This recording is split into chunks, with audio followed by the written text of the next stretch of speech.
Hi viewers, welcome to my channel Anu's vlogs. ఈరోజు మరి అక్షయ తృతీయ కదా, శుక్రవారం అక్షయ తృతీయ చాలా మంచి రోజు కదండి.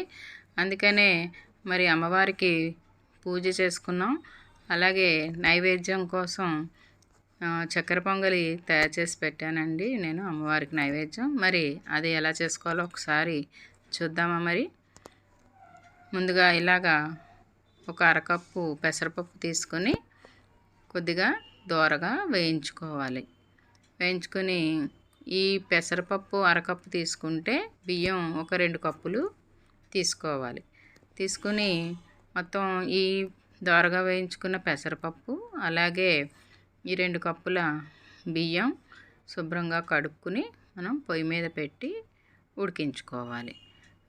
అంటే ఉడికించుకోవడానికి అంత టైం లేదు అనుకుంటే కనుక మనం పొయ్యి మీద కుక్కర్లో పెట్టుకోవచ్చు. కుక్కర్లో పెట్టుకుని డైరెక్ట్గా అలా ఉడికించేసుకోవచ్చు, లేదంటే ఇలా కూడా ఉడికించుకోవచ్చు.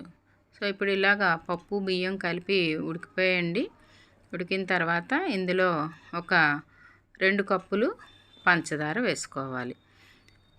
2 కప్పులు పంచదార వేసుకుంటే, అంటే దీని పేరే స్వీట్ పొంగలి అండి, కాబట్టి మనం కొంచెం పంచదార ఎక్కువగానే పడుతుంది.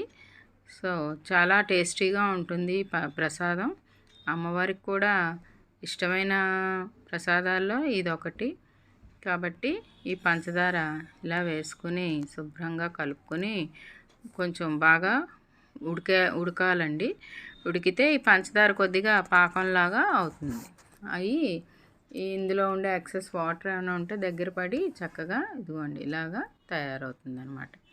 తర్వాత దీనికోసం మనకి నెయ్యి ఒకటి కావాలండి. ఒక పెద్ద స్పూన్తో 2 స్పూన్లు నెయ్యి వేసుకుంటే, నెయ్యి ఎంత ఎక్కువ వేసుకుంటే టేస్ట్ అంత బాగుంటుంది అన్నమాట. సో అందుకని ఒక పెద్ద స్పూన్తో ఒక 2 స్పూన్లు నెయ్యి వేసుకుని, నెయ్యి కూడా అందులో బాగా కరిగేట్టుగా మిక్స్ చేసుకుని ఇంకొంచెం సేపు ఇలాగా ఉడికించుకోవాలి. అలా దగ్గర పడాలండి. దగ్గర పెడితే ఇంచుమించుగా మనకి స్వీట్ పొంగల్ రెడీ అయిపోయినట్లే. ఇప్పుడు మనం ఇందులో ముందుగా రెడీ చేసి పెట్టుకున్న ఏలక్కాయల పొడిని ఇలా వేసుకుని కలిపి బాగా కలిపేసుకుని పొయ్యి మీద నుంచి దించి పక్కన పెట్టుకోవాలి. ఒక 5-6 ఏలక్కాయలు అయితే సరిపోతాయండి. ఇప్పుడు ఫైనల్గా మనం పొయ్యి మీద కళాయి పెట్టుకుని ఒక చెంచా నెయ్యి వేసుకుని అందులో ఈ జీడిపప్పు ముక్కల్ని ఇలాగా దోరగా వేపుకోవాలి. వేపుకున్న జీడి పలుకుల్ని మనం ఈ పొంగల్లో వేసి కలిపేసుకుంటే మనకి స్వీట్ పొంగల్ పూర్తయినట్లే. ఇలా చేసుకుని మనం అమ్మవారికి నైవేద్యం పెట్టుకుని ప్రసాదం మనం తీసుకుంటే చాలా టేస్టీగా ఉంటుంది. మీరు కూడా ట్రై చేసి చూడండి. ఇవాళనే కాదు, ఏ అమ్మవారి పండగకైనా మనం ఇది చేసుకుని నైవేద్యం పెట్టుకోవచ్చు. పిల్లలు కూడా చాలా ఇష్టంగా తింటారు. అండ్ ఇది చాలా హెల్దీ ఫుడ్ కూడాని.